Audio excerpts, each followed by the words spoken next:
going for a pretty tough time in Britain right now. The Labour Party hasn't really set the world on fire by any means whatsoever. I'm somebody who... You've always been a master of understatement, haven't you? Yeah, absolutely. Keir Starmer's not exciting anybody right now, but I believe that that's exciting. But the key thing about it is that you have that they can turn that around. But also, too, the key thing about it is that you get a chance to vote again in 4 years' time. So the strongman idea, Britain isn't that sort of country by any means whatsoever. There are places where the benevolent father figure of the nation or so might be necessary for a period of time or so, but Britain's not one of those places. We're a beacon of democracy for very good reason. We have to maintain such.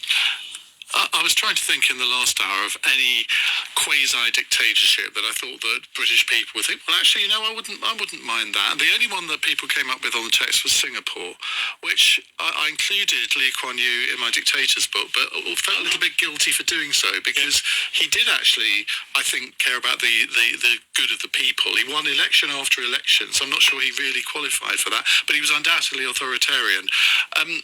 Natasha, you're the closest we've got to this generation in the studio. Do you understand the results of this survey? I think the question... Right, I think you're closer than Aggie. Oh, no, actually, I think we're the same age, Aggie. Anyway. But I think the question was, about a strong leader more than I think what it taught you was about a dictatorship, because I do think that in many democracies around the world, what is still valued in our political system is strong leadership, isn't it? You can see that with the re-election of Donald Trump, and no matter what you think of his politics, he purports to be a strong leader, and that's the sort of leadership that he does. And his supporters will say, look at what we were just talking about with Colombia earlier, and look at that as an example of actually getting things done. And if he does manage to get something done in Ukraine and does manage to have some sort of an impact, people will go, well, that is his strong leadership. Going back to social media, yes, I don't think you can't differentiate what people think about politics from social media these days, especially for generations that are younger than mine. I think that's definitely the case. Chi? Well, as a British, Geordie, Irish, Nigerian, I have never lived under a dictatorship. There aren't many of them to the pound. That's true, but a few more than you might think, actually. We get around. But I've never lived... I fled... I was born in the northeast. I fled the war in Nigeria as a toddler as well. And I think that I grew up in... we had nothing. My mum was disabled, a one-parent family on benefits, but we could see everywhere, what politics had done for us, what democracy had done for us. I was in a fantastic council house. I had a great school, comprehensive school just down the road. My mum had cancer. She got fantastic care from the NHS, care which hadn't been around when she was born, because she was born before the NHS. So what politics, what democracy, what did done for you was really evident to us. And I think for this generation, that we're talking about here, who will have grown up, I think... at least half their lives would have been since the Conservatives came into power, under austerity, and what will they say politics and democracy has done for them? So I can understand some of that rejection of politics and democracy as actually making as Natasha talked about, making a difference in people's lives that you can see. And this is the first generation, I think, that's not going to be, or is not planning to be richer than their parents. But I think what we need to do about it, and yes, social media is part of it, and I can talk about that. That's the inquiry that one of the inquiries that the committee is looking at. But actually, what we need to do, and I'm saying as a politician, is deliver for young people, and deliver for young people in the next 4 to 5 years. And that means, like the housing, the 1.5 million homes that we're promising to build. That means good jobs. That means growth in the economy and jobs that that young people can, of whatever background and whatever educational attainment, can give them pride in what they're doing. And that means showing that politicians, are accountable, and they're not selling contracts off for PPE to their buddies, and they're not, whilst COVID is raging. So if we can do that, I think we can get some. I hope we can get some confidence back. But just briefly on social. Can I just point out one quick thing? It also means abolishing things like tuition fees, because saddling young people with enormous amounts of debt is completely. You have to. You just have to find a way to educate our young at a lot cheaper rate, but a lot better quality. There has to be a way. It's unsustainable. It's unsustainable. But please, sorry, you tell that to Rachel Reeves. Yes, but I think on social media, undoubtedly, having 4 or 5 billionaires, I mean, like wealth inequality has skyrocketed, and the platforms such as X, such as TikTok, which spread misinformation and disinformation, that is also part of it as well. So 3 out of 10 for that. Well, I'm keen to keep the party politics out of this to a certain extent, because I think we could trade off all evening about what happened under Blair's government. But I mean, the Iraq War wasn't exactly the most popular thing. He was quite a strong leader. And in here lies my example, because the Iraq War was very unpopular with a great number of people. But in here lies my example.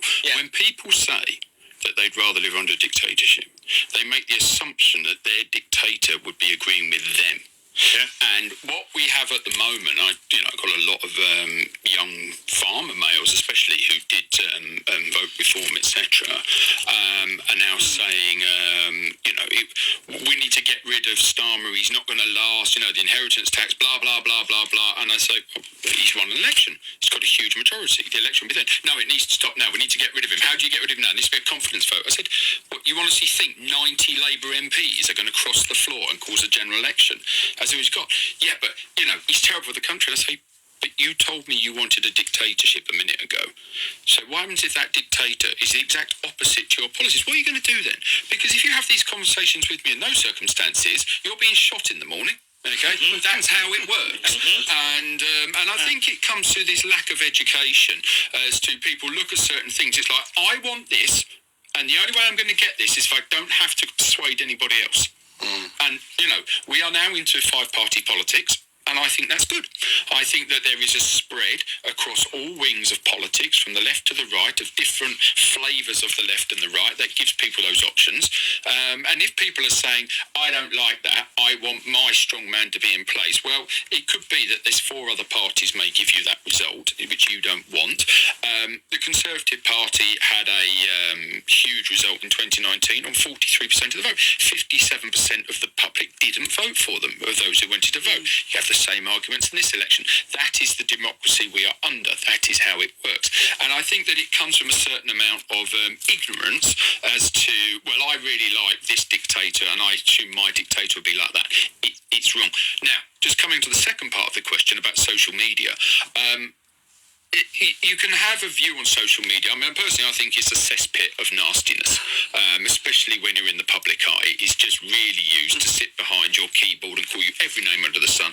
And I'm sure Cheese had this as much as I had, is that you will meet people who have called you things on social media. You know who they are. And when you meet them face to face, how are you doing? It's lovely to see you, Mr. Shelbert, blah, blah. It's like, what? You think I'm not seeing this stuff. But did we, it's got an algorithm.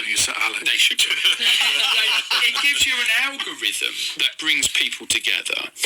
Wasn't that 50 years ago you chose your newspaper, or even 30 years ago, you chose your newspaper to pander to your politics? If you were on the right, you didn't buy the Guardian. If you're on the left, you didn't buy the Telegraph. You tended. I once heard something that if you really wanted to upset this country, swap the letters pages in the Telegraph and the Guardian and see how quickly it explodes. So I think there's always been a gathering of thinking. I think what social media does is gather everybody together and gives it much bigger numbers. Ken in Brighton has a solution. He says, rather than dictatorship, what about the Swiss system of regular referendums? Would the Gen Zs be interested in that?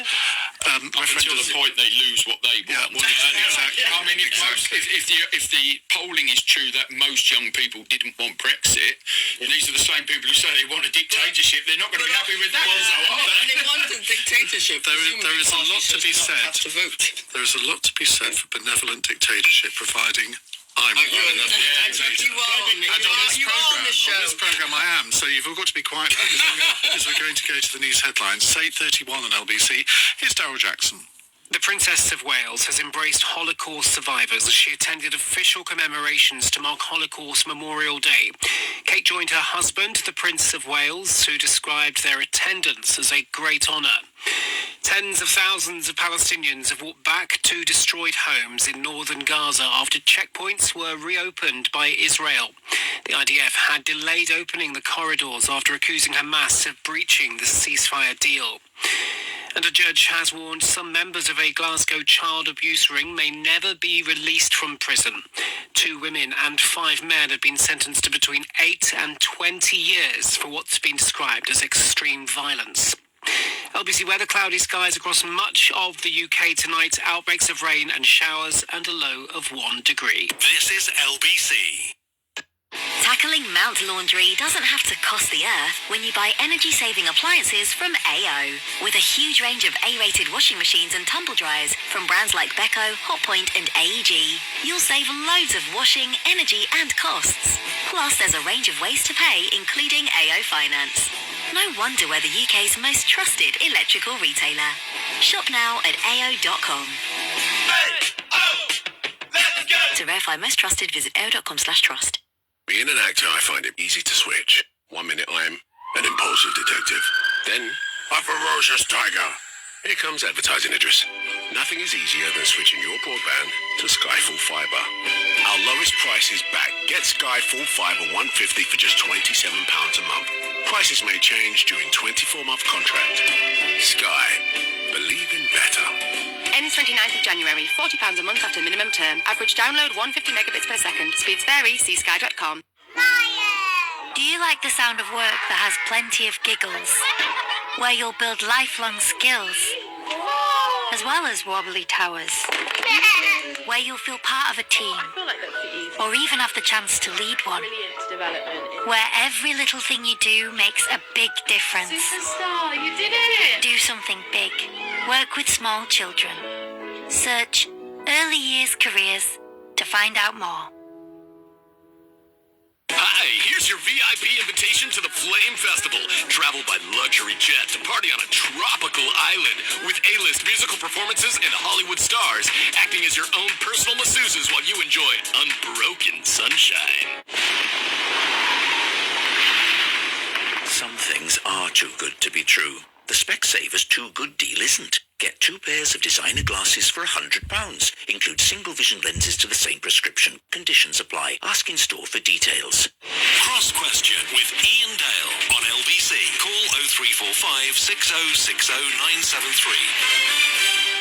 8:35 on LBC. On our panel, we have Chi Onwurah, who's Labour MP for Newcastle upon Tyne Central and West. Sir Alex Shelbrooke, don't laugh, is Conservative MP for Wetherby and Easingwold. That's another new name, isn't it? It certainly who on is, earth has heard of Easingwold? Well, my constituents. Yeah, I suppose they do. Nels Abbey is social commentator. His book is called Think Like a White Man. And Natasha Clark is LBC's political editor. Right, a text question from Christopher in Eastleigh. What will it take for this government to take defence spending seriously?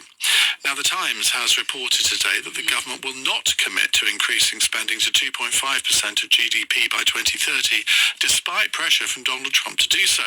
Speaking in Parliament today, the Armed Forces Minister, Luke Pollard, who was on this programme last week, would not say when this level of spending might be achieved, only promising that an announcement will come in the spring.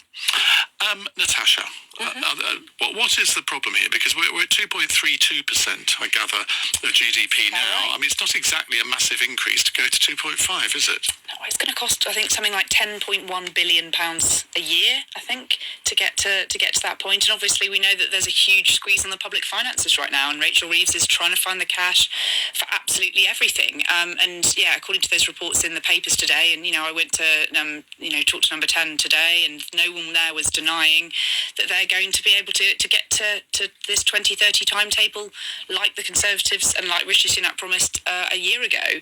They are not committing to that. So it does feel very much, speaking to MPs about this sort of in the last few hours, that it feels like the MOD are losing the battle with the Treasury. And whether that's the case, and obviously we know that they will always play. Every single department will play hardball with the Treasury in the run up to a spending review. It's just how it works. But whether we will come between the dates of 2027 and 2032, and whether we'll meet somewhere in the middle, and maybe that will be 2030, perhaps. But it's all very political. If you're not going to spend it on defence, you're going to have to take it away from another budget. Is that going to be schools? Is that going to be hospitals? We've got this spending review coming up.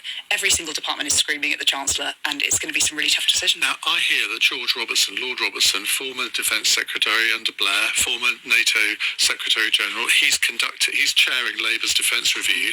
Now, my gossip, and this is pure gossip, I don't know if you've heard the same. I think I know what you might be saying. Is that George Robertson is saying not only should we go to 2.5, we should go further than that.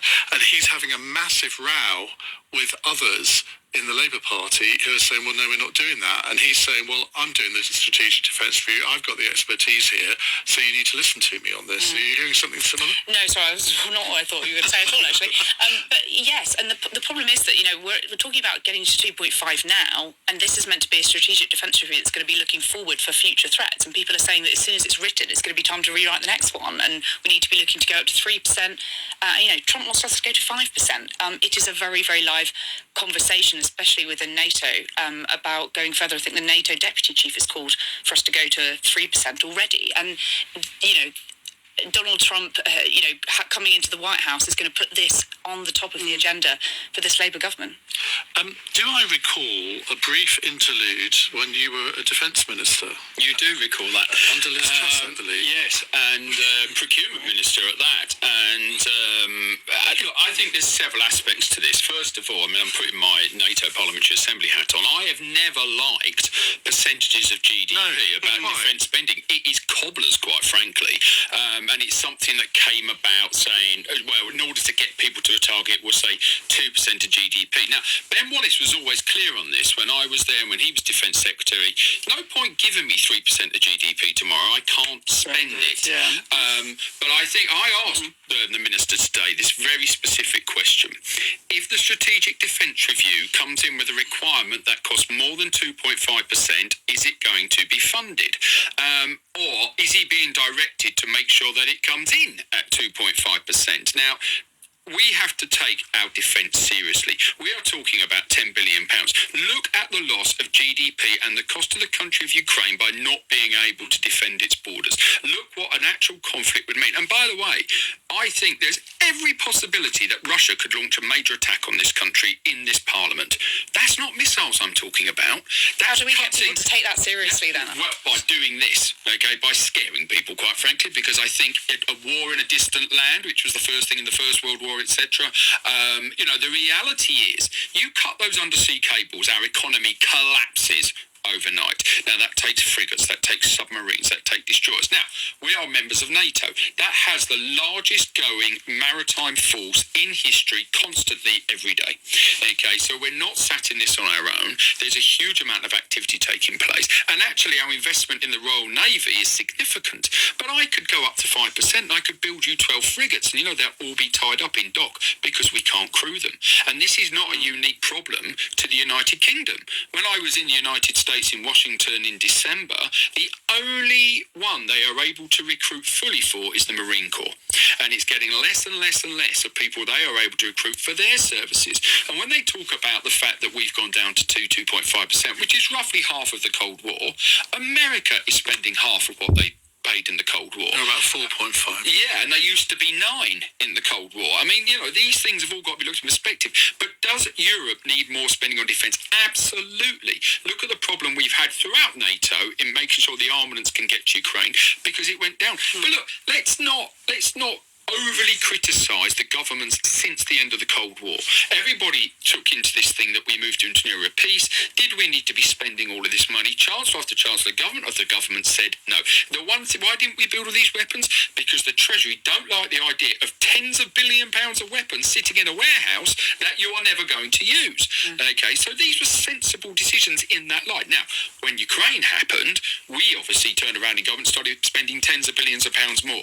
But it is absolutely critical that if the Strategic Defence Review says this is what is needed to defend this country, then that is going to have to be funded. And I'm not interested if it's 2%, 2.5%, 3%, 4%. How are you going to do what is needed to be done? Essentially, Nels, bang goes your tuition fees. Well, actually, I was going to say that is essentially. I get it. Lord knows I get it. But to me, that is the argument for tuition fees. That's the argument for how us, again, maybe I sound like a pacifist or so, maybe I sound a bit naive, but I really cannot. Tonight I'm going to drive home. And when I'm driving home tonight, I'll drive through the West End. And I'm going to see a slew of homeless people on the way home. Do you not use public transport, Nels? I try my best not to. Because can I just pick up on something really important you just said? You may. Okay, because you used a very important word, which was pacifist. Yep. Now, I don't know any senior military leader, or indeed many military people in this country, who wouldn't have in their mind wanting to have a certain aspect of pacifism. And what NATO is about, it is a deterrent force. And the best way that you can stop a war and stop an invasion is to have that effective counterbalance. When the SNP say they want to get rid of Trident, we're never going to use it. We use it every single day. It is not a nuclear weapon, it is a nuclear deterrent. And deterrents are the most important way to maintain the peace, and that costs money.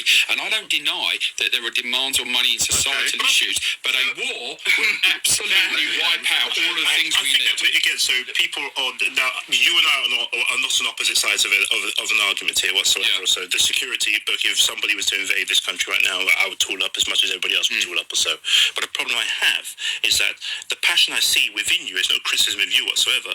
I regularly see it, but I don't see it for arguments such as people walk by and drive by homeless people every single day, and I don't see that burning passion to think, how do we get these people in homes? I see young people who are literally in real time thinking that maybe us getting some sort of whatever Colonel Tommy Robinson style figure in Britain or so running the country as a hardware and stuff like that. Also, and of course, it's a scream out for the fact that this isn't working for them, that the spending isn't going in their direction it should be going into, and we don't have that passionate argument towards it. But I do, come Lord knows, I get it. I get the threat. Can I ask you a question? You said you would tool up if we were invaded. Yeah. What about if Estonia was invaded? Honestly, probably not. No, because about a year ago we did a phone-in on this saying, well, because do you remember when the head of the army was talking about conscription in a vague way? I remember doing a phone-in and we had lots of people saying, well, of course if we were invaded I would fight for my country. I'm not fighting for Estonia. And do you know why we should fight for Estonia and Latvia? Go ahead. Because most of our cyber defence in this country is developed and starts in those NATO ally countries. They are very advanced and they're feeding into us. The NATO alliance feeds in different aspects. And that's why China's tried to cut the cables in the Baltic Sea. Exactly why they're targeting those countries. So I agree with a lot of what Alex was saying. In fact, cross-party agreement here.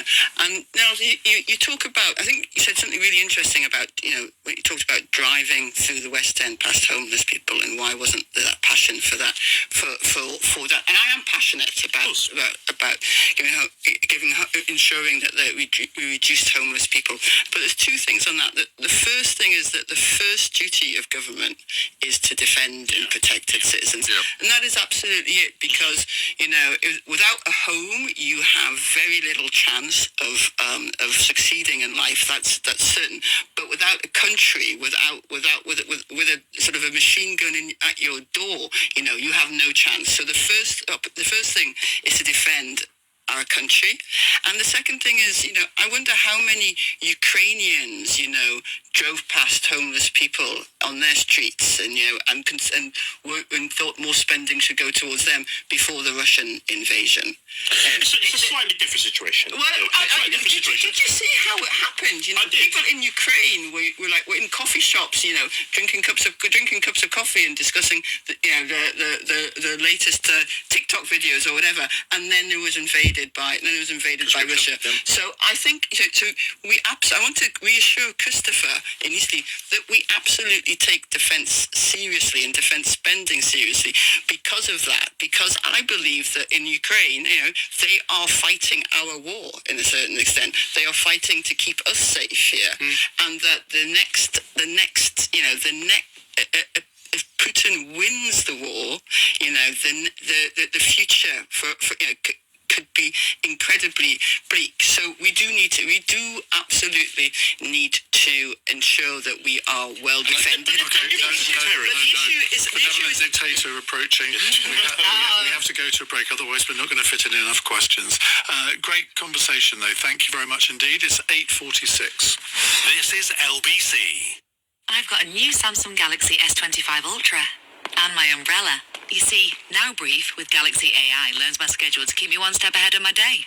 Activity stats, my diary, transport updates, and the weather. Thanks, Now Brief. Pre-order the epic new Galaxy S25 Ultra at Samsung.com by the 6th of February and get 512 gigabytes for the price of 256 gigabytes. Operates as a price discount. T's and C's apply. Samsung account login and network connection required. Santander's Edge current account gives cashback to reward customers. Do they also reward treachery?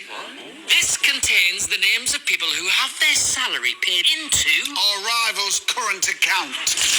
Nicholas. They give me cashback on my big supermarket shop. You'll be hearing from our lawyers. Finding your edge with the Santander Edge current account. 18 plus, £3 monthly fee to maintain the account. Paying £500 a month excluding internal transfers and have 2 active direct debits. Cashback exclusions apply.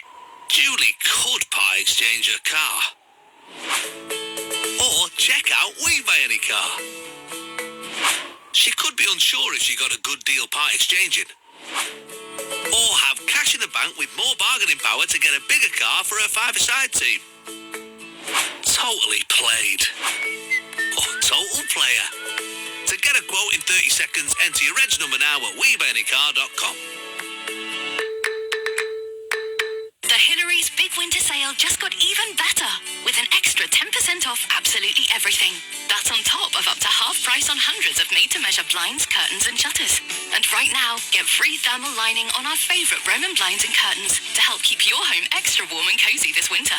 Our expert advisors ensure a perfect fit with measuring and fitting always included. Visit hillarys.co.uk to book your free in-home appointment today. But be quick, extra 10% off everything ends 3rd of February. Conditions apply. Hi, here's your VIP invitation to the Flame Festival. Travel by luxury jet to party on a tropical island with A-list musical performances and Hollywood stars, acting as your own personal masseuses while you enjoy unbroken sunshine. Some things are too good to be true. The Specsavers Too Good deal isn't. Get 2 pairs of designer glasses for £100. Include single vision lenses to the same prescription. Conditions apply. Ask in store for details. Cross Question with Ian Dale on LBC. Text 84850.